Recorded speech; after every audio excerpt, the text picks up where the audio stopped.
Que le Très-Haut vous bénisse richement. C'est toujours votre frère Exaucé Moutarde.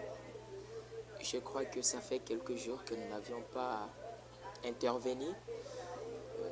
Vous allez nous pardonner parce que la voix n'est pas vraiment assez bonne. La grippe a essayé de me déranger. Je voulais juste intervenir sur un sujet que je vois souvent sur les réseaux sociaux. Il y a les gens même qui lancent le défi Nulle part Frère Branham a parlé. Nulle part Frère Branham a fait mention de ceci. Je voulais juste parler de mariage mixte. Certains souvent se posent des questions. Est-ce que c'est Frère Branham qui a dit que nous devons nous marier entre nous dans le message? Est-ce que Frère Branham a parlé ça? Je voulais juste parler de ça et lire le message de William Branham, voir s'il a parlé ou pas. Et avant de commencer, c'est que je fais comme une remarque dans le message. Lorsqu'un prédicateur ou un croyant du message se trouve dans une position de faiblesse, il cherche toujours les écritures qui vont chercher à couvrir sa nudité. Il va chercher, est-ce que Frère Branham l'a dit, voir ça noir sur blanc pour qu'il puisse croire. Par cela, je voulais juste vous parler quelque chose, comme je l'ai toujours dit.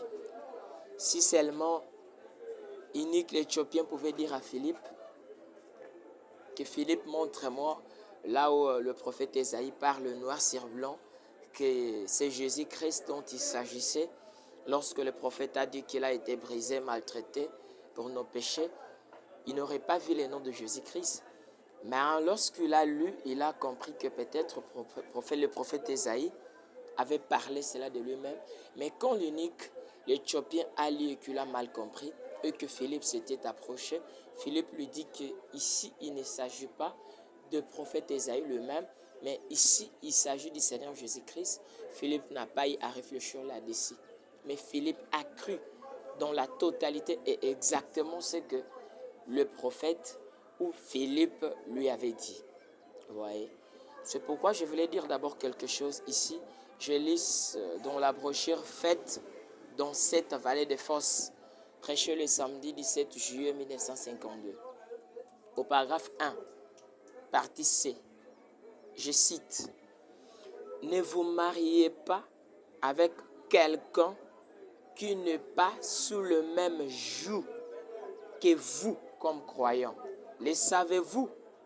Pour éviter les ennuis. » Ici, le prophète Branham nous dit de ne pas nous marier avec quelqu'un ou quelqu'une qui n'est pas sous le même joug que nous pour éviter les ennuis. Je mets cette écriture d'abord de côté. Je prends la brochure Regardeur l'invisible prêchée le 3 octobre 1958. Au paragraphe 12, Frère Branham dit ceci: « Ne faites pas de mariage mixte. Épousez un garçon qui croit exactement comme vous. » Il dit, c'est lui qui croit exactement comme nous. Pardonnez-nous parce que nous sommes en train de vendre. Frère Branham dit que épousez un garçon qui croit exactement comme vous. Cela veut dire quoi? C'est lui qui croit que Jésus-Christ est son Dieu. C'est lui qui croit que William Branham est le prophète que Dieu nous a envoyé dans cet âge. Je ne sais pas si vous me suivez très bien. Frère Branham s'adresse à son troupeau, à ses brebis. Malgré que certains disent que les brebis n'appartiennent pas à un prophète. Donc il s'adressait à l'assemblée, à son assemblée. Il dit que épousez, vous filles, épousez un garçon qui croit exactement comme vous. Et ici, dans la brochure faite dans cette vallée des fosses, nous avons dit que Frère Branham dit ceci: évitez de faire de mariage mixte pour ne pas nous en tirer des ennuis. Quels seront les ennuis? Voyez par exemple, nous qui sommes dans le message, nous croyons que par exemple la femme, quoi qu'elle soit chrétienne, ne peut pas porter le pantalon. Et nous avons les pentecôtistes qui professent aussi que Jésus-Christ est Dieu, mais qui portent le pantalon, qui fardent leur visage, mais nous dans le message, nous ne le croyons pas. Vous qui disiez que tu peux prendre n'importe quelle chrétienne, va prendre une pentecôtiste. Toi qui soutiens que les femmes ne peuvent pas porter le pantalon, vous qui croyez que les femmes ne peuvent pas farder leur visage, bon, tu pars, tu prends cette femme et tu dis, eh ben, je veux me marier avec eux.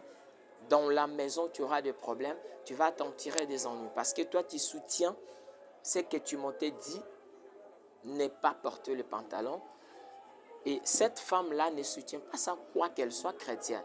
Et pourquoi Frère Branham dit que nous devons nous marier, nous qui sommes sous le même joug, qui croyons la même doctrine exactement, sans rien retrancher. Vous croyez Jésus-Christ comme votre Dieu. Vous deux, vous croyez que William Branham est le prophète de Malachie 4. Vous le croyez, vous deux. Vous croyez au tonnerre, vous croyez au sept sceaux, vous croyez en tout. C'est ça le mariage qui n'est pas mixte, selon ce que Frère Branham dit ici. Je crois que peut-être il y a des gens qui auront des avis contraires à ce que je parle ici, mais lisez bien, regardez en invisible au paragraphe 12, vers que Frère Branham dit que épouser un garçon ou une femme qui croit exactement comme vous, sans rien retrancher. Vous ne croyez pas au pantalon, elle aussi ne peut pas croire au port de pantalon.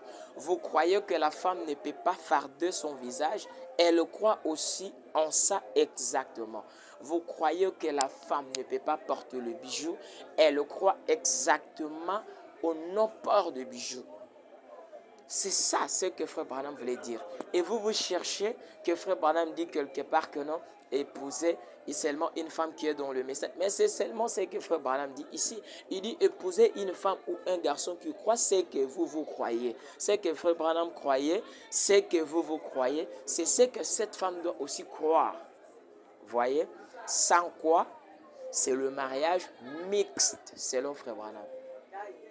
Que le Seigneur vous bénisse. C'est tout ce que je pouvais parler à ce sujet de mariage mixte selon Frère Branham, ce qu'il dit ici. Épousons une fille, une jeune sœur qui croit exactement comme vous. Et par ici, souvent, il y a des prédicateurs, il y a des frères même qui sortent en dehors du message, qui disent que non, je peux prendre même une païenne et puis elle sera une chrétienne dans le message. Frère Branham dit que le léopard ne peut jamais changer ses taches. Même si vous lui faites passer au feu, vous faites tout pour lui, sachez que ces taches ne seront point changées. Voyez, même les cochons ne peuvent pas changer son identité. D'ailleurs, si vous voulez comprendre son identité, attendez jusqu'à ce qu'il pleuve. Si seulement la pluie tombe, c'est là que vous allez voir réellement l'identité des cochons. N'allez pas chercher une femme au dehors pour dire, eh bien, elle sera dans le message et puis Dieu va le changer. Elle ne sera jamais changée et vous allez vous attirer des ennuis. Quand vous allez refuser le port de pantalon, elle sera là pour porter le pantalon. Évitez les mariages mixtes. Je crois que c'est tout ce que je pouvais parler. Que le Seigneur vous bénisse richement. Ciao, ciao.